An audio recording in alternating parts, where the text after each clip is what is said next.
kay CJ. Hindi pwedeng crush muna, di ba? Tama. May crush ako kay CJ. Ayaw nga ni Bong magpa-doktor, di ba? Yes. Ang doktor ang lalapit sa kanya. Gusto niyo, sir, basketball na lang tayo next time. Basketball? O kaya naman, dinner. May alam akong bagong restaurant. Penging kanin. Sarap ng ulam. Siguro, may ginawa na namang bad yung daddy mo, no? Eh, yun lang naman kasi yung nagpapalungkot sa'yo. Pero huwag ka mag-alala. Alam ko rin naman ang magpapaligaya sa'yo. Ready ka na ba sa bagong adventure? Nagpunta kayo sa Luneta? Paano kung malaman ang mahal na rin ang tungkol dito? Ano ang dapat kong malaman?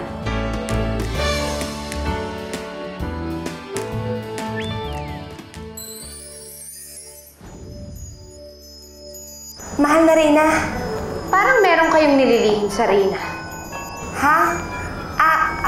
Meron nga. Gusto ko lang naman ho kayong sorpresahin. Meron po akong pinuntahan na bakanting lote sa hindi naman kalayuan. Tinignan ko po kung pwede po tayong magpalago doon ng mga magagandang bulaklak. Yun ang lihim nyo? Napaka-responsable mo talaga, Winnie. Namamangha ako sa dedikasyon mo sa ating kaharian. Halika, gusto ko itong makita. Dalhin mo ako?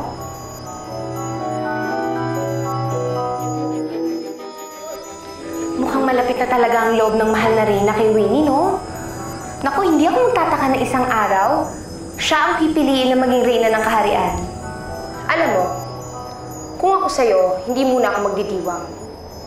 Alam ko may tinatago yang si Winnie. At sa oras na malaman ko yun, mawawala ang tsansa niya maging Reyna ng kaharian.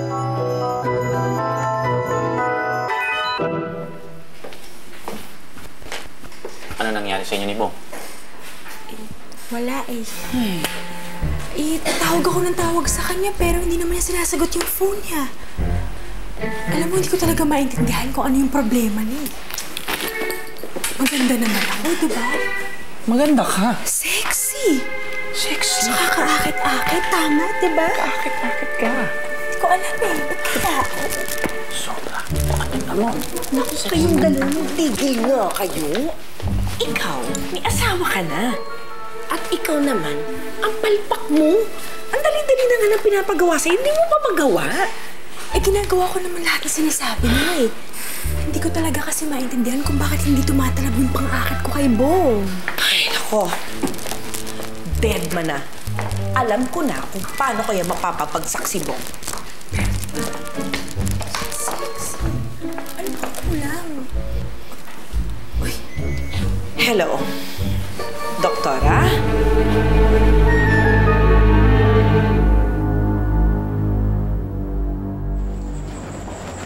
Sir, naghapunan na po ba kayo?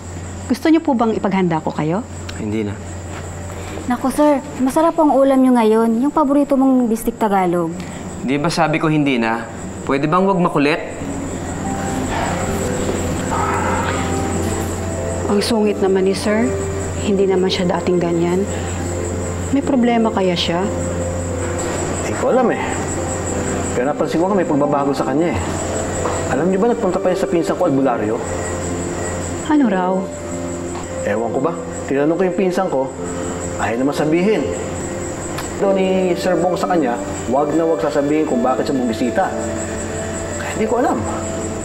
Hindi kaya may malubhang karamdaman si sir?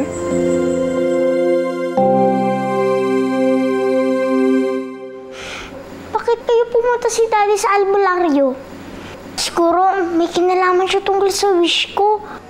Magkakataon na to. Magkakamami na ako. Pero, paano naman si Daddy? Siya na yung mawawala.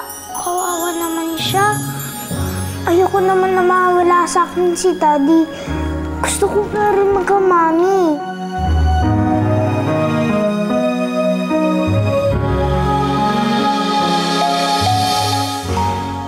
Sana, hindi na lang kayo namatay, Mami. Saya-saya pag nandito pa kayo. Pero magtuturo sa akin ng lesson ko. Meron akong kasamang maglaro. Siguro, Tuwang-tuwa kayo kapag napanood niyo ako sa school play namin. Hindi kagaya ni Daddy. Laging walang time para sa akin.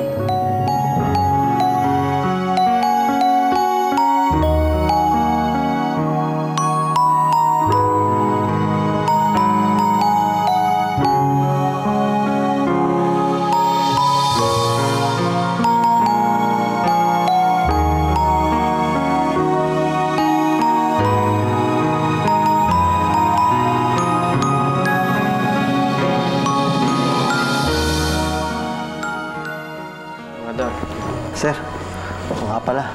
Malapit na yung play ni Daisy. Sana makapunta kayo sa school. Alam niyo yung bata, maasang makarating kayo. Excited na excited. Kaya nga ho niya tinanggap na yung pagiging bidal sa play para mapanood niyo raw siya, para maging proud daw kayo sa kanya. Sana may panahon kayo, sir. Tama na, mga Dor. Lalo lang sumasama yung kalooban ko eh.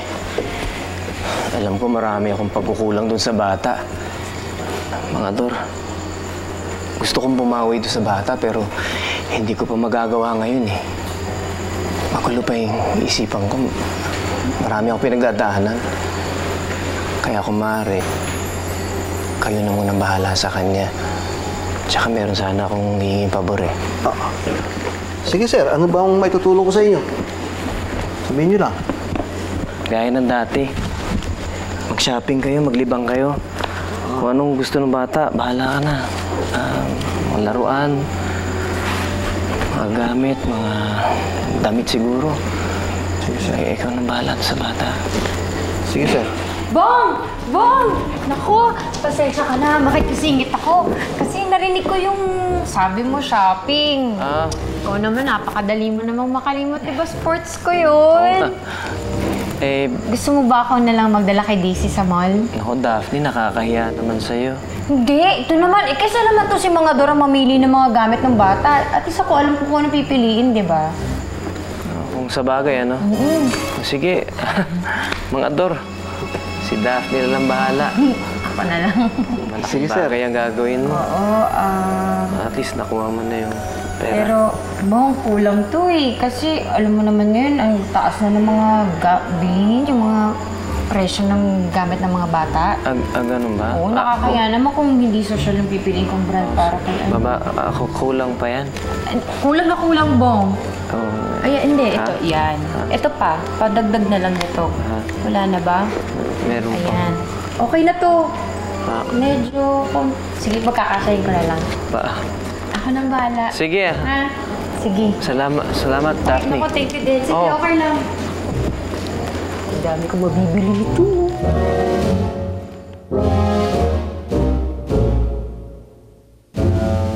Mamaya na lang ulit tayo magkita, ha? Ngayon ko kasi sasamahan si Daisy para mag-practice dun sa play niya eh. Nakapangako ako. O sige, mag-iingat ka, ha? Sige. Winnie, sandali. Bakit? Gusto sana namin puntahan yung sinasabi mong bakanting lupa na pwede nating paglaguan ng mga bulaklak. Ngayon na? Hindi ba pwedeng bukas na lang natin gawin yan? Bakit? Meron ka ba ibang lakad? Wala naman. Oh, wala naman pala eh. E di samahan mo kami ng mga iba pang pixie. Excited kami makita. Pero... Anong pero? Meron ba bang mas mahalaga kaysa tignan natin yung susunod nating magiging hardin? At saka yan naman ang pangunahin nating trabaho dito sa mundo, di ba? Ang magpalago ng bulaklak. Sige na nga, payag na ako. Dadalhin ko na kayo sa hardin.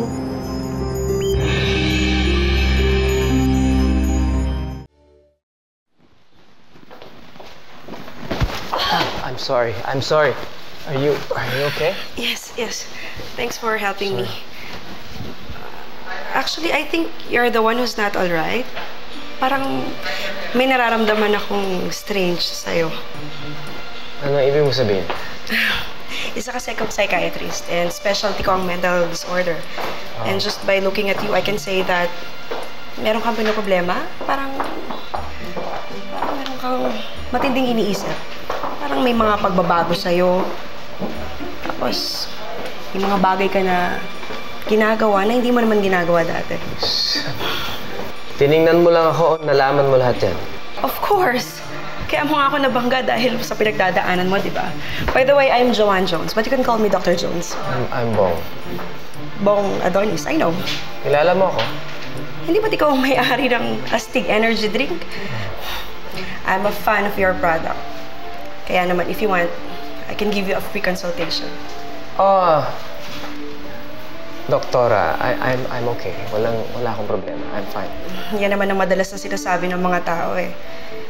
Denial is always the first stage. Pero handa ka nang hanapin ang katotohanan about your sickness. Here's my card. Tawagan mo lang ako. Sige.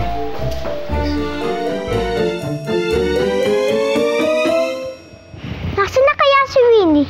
Dapat kanina, nandito na siya. Di kaya, akalimutan niya na ako samahan mag-practice.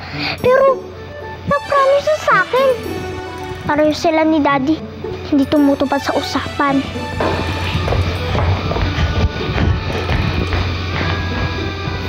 Magsha-shopping kami ni Mami ng mga damit.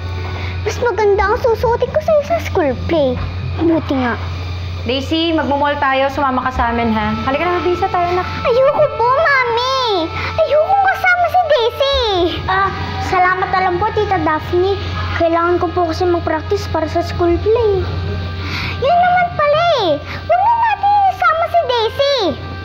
O, edi wag ko huwag. Halika na, magbihis na tayo. Galit na galit. Halika na. Ayaw mo wag.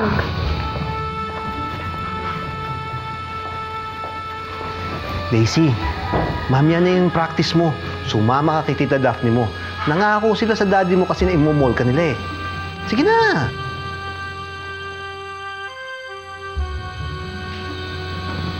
Sige na nga po, sasama na ako. It's a good thing na pinuntahan mo na ako. At least, aminado ka na sa sarili mo na may problema ka. Oo, Doktora, hirap na ako eh. Lahat ginawa ko na eh. Pakiramdam ko may dalawang tao sa loob ng katawan ko. May lalaki at may babae. Matutulungan mo ba ako? Siyempre naman, Bong. And based on your story, meron kang dual personality disorder. Dual personality disorder? Nagagamot ba yun? Pwede kitang resetahan ng gamot to calm you kapag inatake ka ng second personality mo. Pero hindi ibig sabihin nun mawawala ng sakit mo. Nako, kailangan wala tong karamdaman ko eh. Well, if you want to completely heal, you have to make some drastic changes in your life. Ganon? Anong kailangan kong gawin? Ang main cause kasi ng dual personality disorder ay stress. And I can imagine how stressful your work is as the president of your company. Yeah. Now, kung gusto mo talagang gumaling, Bong, you have to resign from your work.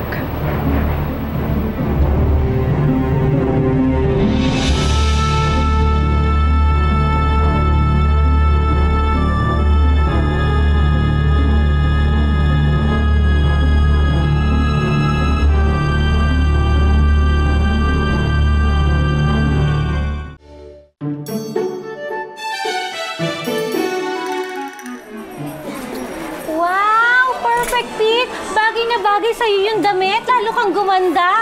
Para kang anghel dito sa lupa. Nako naman. Siyempre sa akin magmamana kasi anak ko yan eh. Ang cute-cute mo talaga. Ang swerte-swerte siguro ng mami mo sa'yo, no? Sana maging kasing cute mo rin yung baby ko.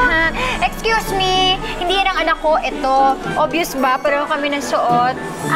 Ganun ba? Maganda din naman siya, pero mas cute ka. Naku! Naku!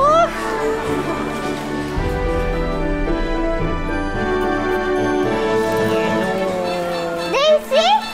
Hala, nandito ka rin pala? Nag-shopping kami ng mami ko ng mga damit. Wow! Hi, Lily! Hi, Tita! Hello! Tita Daphne! Yes, akala ko naman makalimutan mo na si Tita Daphne. Nag-shopping kayo? Oo, dami na. Halika, Daisy! Doon tayo! Sige po, Tita Daphne! Babalik po ako kagad! Ito, bagay sa'yo ito. Wow, ang ganda naman ito. Ito, ganda-ganda. Ang cholos naman yan. Mas cute kaya ito para sa'yo, Daisy. Dali, try mo. Doon yung dressing room mo.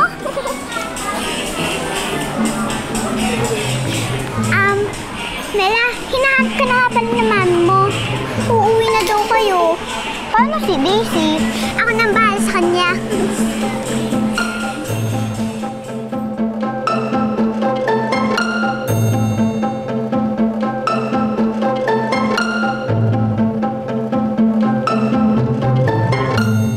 Napakaganda naman ang nakita mong lupain na ito.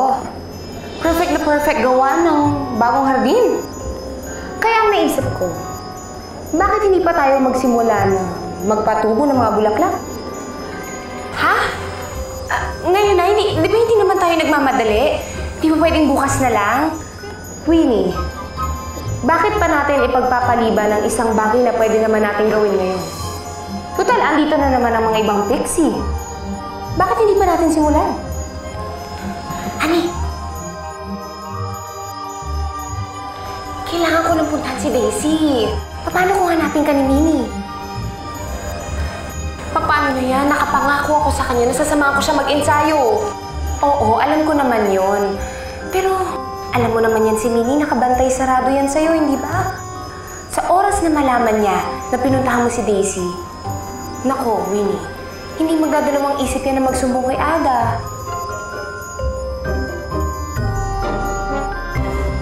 Ma'am, 30,000 po lahat-lahat. 30,000? Yes, ma'am. 30,000 yun lang? Cheap naman. Ayan o, 30,000. Keep the change. Total, hindi ko naman pera yan. Akin na yung mga pinamili ko. Oh! Asan ang pinsan mo? Sumama po kay Meli. Ihatid na lang daw po siya sa bahay mamaya. Ang bastos talaga ng batang yan. Di bale, alam mo ba na nasa akin lahat ang pera ng Tito Bong mo kaya wala tayong pakialam sa kanya. Baby, tutulungan mo si Mami. Ang daming bit-bit. Pero Mami, sa ibang stores na po tayo. Sa ibang stores tayo? Sige, aray ko. Sa ibang stores tayo, baby.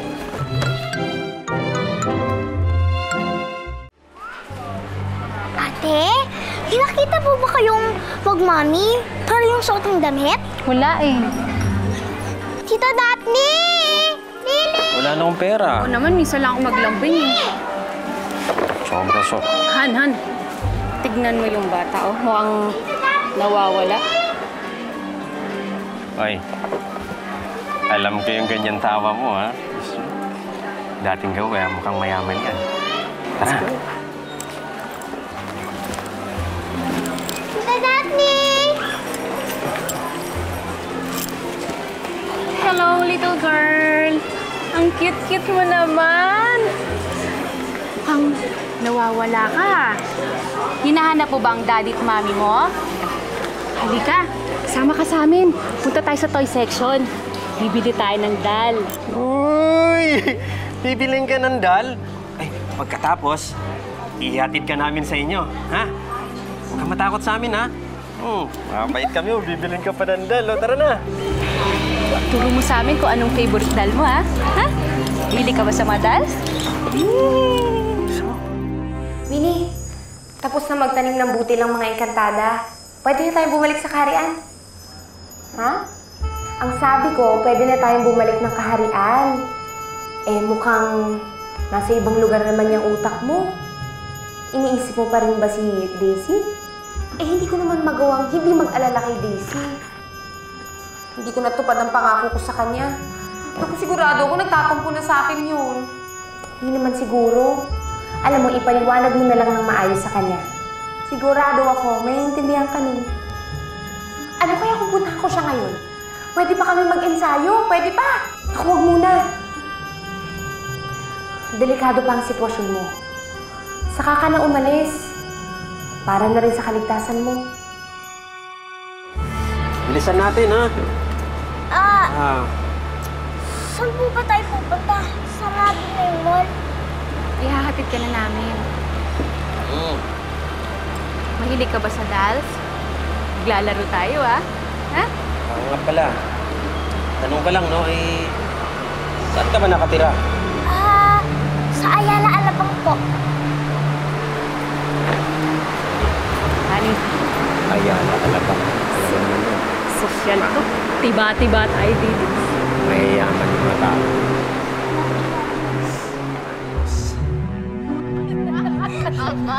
Excited ako, Mama. Tingnan mo. Wow! Naku, Ma. O yan, di ba? Bongga. Ma, bagay ba sa akin, Ma? Ano naman, Daphne? Ang mamahal naman ng mga pinamili nyo. Pwede ba? Konting tipid naman at nauubos din naman ang pera namin, ano? Ma, don't you worry. Hindi mo naman pera ginamit ko, no? Pera ni Bong. Hi, guys. Hi, Bong. Ano ba yung mga sinaping ninyo? Oo, hindi naman bagay ba sa akin? Okay. Pakita mo, anak. Dali. Oh, bakit naman ganyan yung binili mo kay Lily? Napaka-sexy naman. Si Daisy, hindi ko bibilhan yan eh. Teka, Bong? si Daisy, Bong, what's wrong? kinukutuban ako eh.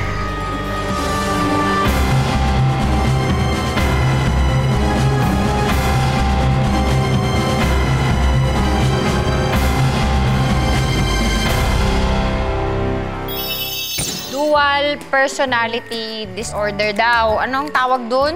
Schizophrenia. Kaya pala, kakaiba yung kilos niya sa eskwelahan. Ay, ang daddy ni Daisy, bakla! May sapat na kaming ebidensya para madiin siya na may sira talaga siya sa ulo. O nga pala, Bong, mamayang hapon na ang launch ng Astig Energy Drink at hindi pwedeng mawala ka doon. At oras na malaman ng mga tao yon, mapapatalsik siya bilang presidente.